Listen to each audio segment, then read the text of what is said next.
માં એ માં છે. માની તોલે આ જગતમાં કોઈ આવ્યું નથી કે આવવાનું નથી.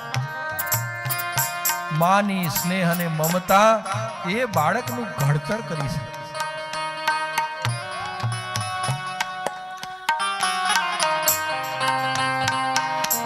દેશનો વડાપ્રધાન હોય અને વડાપ્રધાન જો પણ પોતાની માતા હોય અને માતાના ચરણોમાં આમ ઝૂકી જતો હોય, માતાજીના જન્મ પ્રસંગ હોય, જન્મ દિવસ હોય, તો દેશનો વડાપ્રધાન હોય એ પણ માતાના ચરણોના આશીર્વાદ લેતા હોય. અરે પરબ્રહ્મ પરમાત્મા ભગવાન શ્રી રામ 14 વર્ષનો વનવાસ થયો છે, છતાં પણ પોતાની માતાને કોઈને કંઈ કીધું નથી અને નતમસ્તક થઈ અને માતાના ચરણોમાં રહેતા હોય. માનું શું મહત્વ? માં કેવું ઘડતર કરી શકે?